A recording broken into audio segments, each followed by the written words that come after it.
Hello and welcome to today's Dwelling in the Word. Today we want to hear from two of the most familiar passages in all of Jeremiah. Jeremiah chapter 31, verses 15 through 17, and also chapter 29, verses 10 through 14. Let's start with the familiar passage in chapter 31, verse 15. See if this doesn't sound familiar to you. This is what the Lord says. A voice is heard in Ramah, mourning and great weeping. Rachel weeping for her children and refusing to be comforted because they are no more. Now this is familiar to us because Matthew points to this passage after the slaughter of the babies and toddlers in Bethlehem. After the Magi had returned back to wherever they came from, they didn't go back and tell Herod where they had found the baby Jesus, the one who had been born King of the Jews. And so Herod sends in his soldiers to kill every male child under a certain age based on when the Magi said they had first seen the star.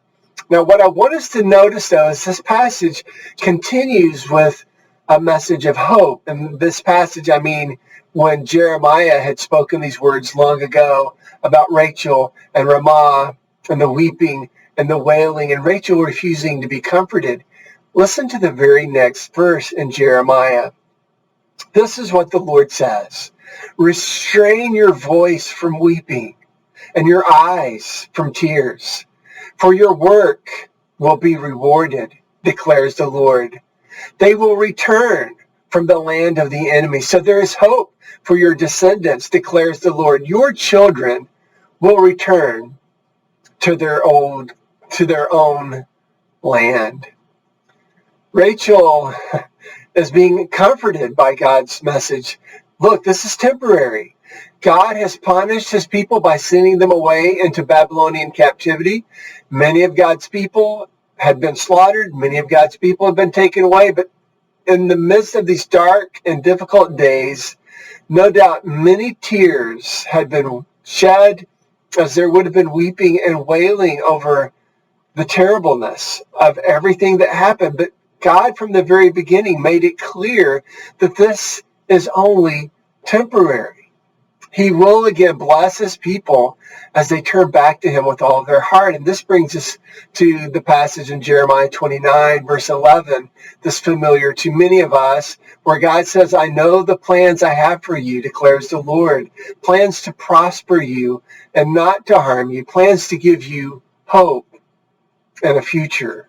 And this promise of God, again, was originally spoken into the midst of the pain and the darkness of the Babylonian captivity. And this whole section of Jeremiah, as we read through it, it's God's reminding them of why he's punishing them, and God saying again, I will restore you. I will bring you back. And so let's hear the larger context of Jeremiah 29, verses 10 through 14 together. This is what the Lord says. When 70 years are completed for Babylon, I will come to you and fulfill my good promise to bring you back to this place being Judea, Jerusalem. And then as he continues in verse 11, for I know the plans I have for you, declares the Lord, plans to prosper you and not to harm you, plans to give you hope and a future. Then you will call on me and come and pray to me, and I will listen to you. You will seek me and find me when you seek me with all your heart. I will be found by you, declares the Lord, and will bring you back from captivity. I will gather you from all the nations and places where I have banished you, declares the Lord, and bring you back to the place from which I carried you into exile. Even as God punished his people in Babylon long ago, he knew what was in the future. He knew his love would prevail in these events and that in the end, his people would eventually turn back to him so that he might bless them again and show them his great love and his kindness and his faithfulness. And these promises I submit to you today are, even though they were spoken long ago, they're for us. And even as we go through this COVID-19 pandemic together in the darkness of how hard it has been and how difficult it has been, And maybe there have been moments when we've wondered, where is God in all of this, as we've prayed to God, asking him to remove this plague from our lives and from this world and to protect people that we love. And yet the plague is still here, if you will. There's still people getting sick and dying.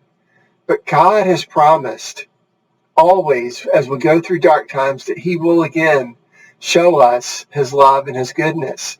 And no matter how dark things are, I encourage you, as God spoke to his people long ago, to trust in the Lord. And no matter how far maybe you stray from the Lord in your own life, to know that you can always turn back and seek the Lord and hear this invitation as though God is speaking it directly to you. Call on me and come and pray to me, and I will listen to you. You will seek me and find me when you seek me with all your heart. I will be found by you.